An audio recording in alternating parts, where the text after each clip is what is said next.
così mi avrà dato uno schiaffetto. Beh, mammina, al massimo mi avrà abbracciata, scusa. Ma sì, tutt'al più mi avrà dato un bacio. Ma da dove ci hai visti? Bentornati in soffitta, dove il fascino e la bellezza delle dive degli anni 70, 80 e 90 continuano a farci sognare.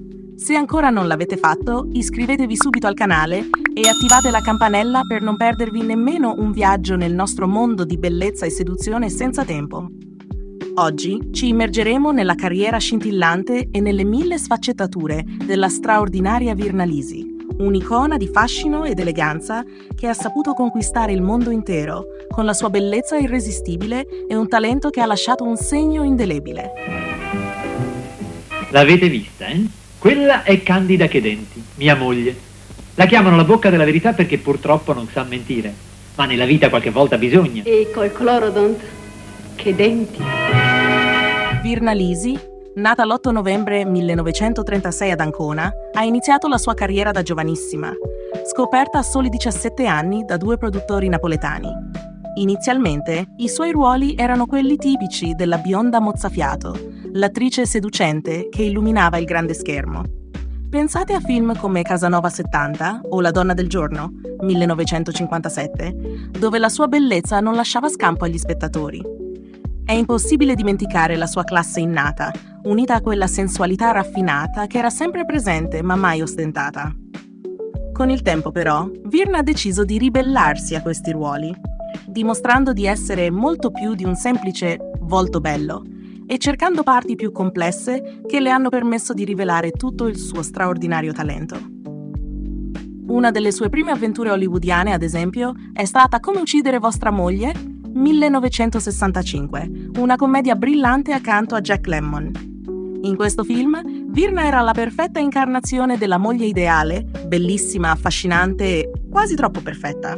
Il pubblico americano rimase incantato dalla sua grazia, tanto che Virna fu acclamata come la nuova bionda fatale di Hollywood.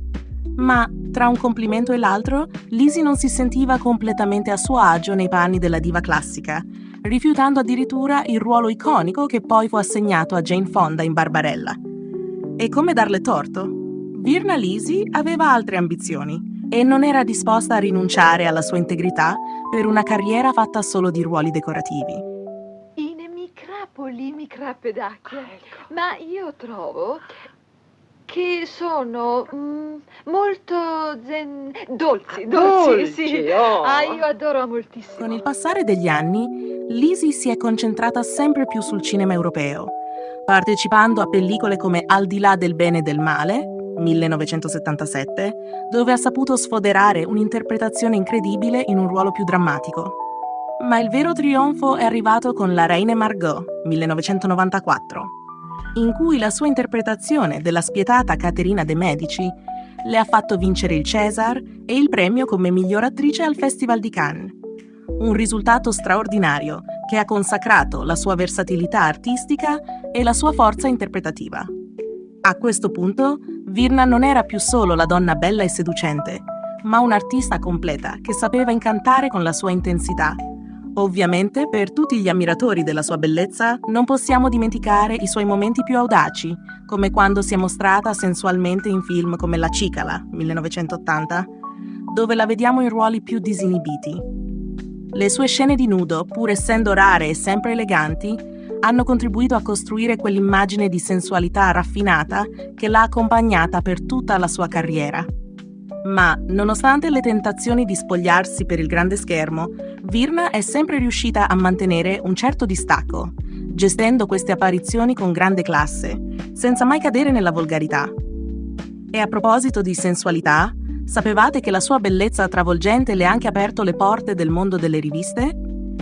Sebbene Virna sia sempre stata molto riservata riguardo la sua vita privata, la sua immagine ha spesso adornato le copertine di numerose pubblicazioni, dove veniva esaltata la sua eleganza senza tempo. Una bellezza che non aveva bisogno di essere spinta o esagerata, ma che bastava a se stessa, capace di lasciare senza fiato solo con uno sguardo. Concludiamo questo viaggio ricordando che Virna Lisi è stata molto più di una semplice icona di bellezza.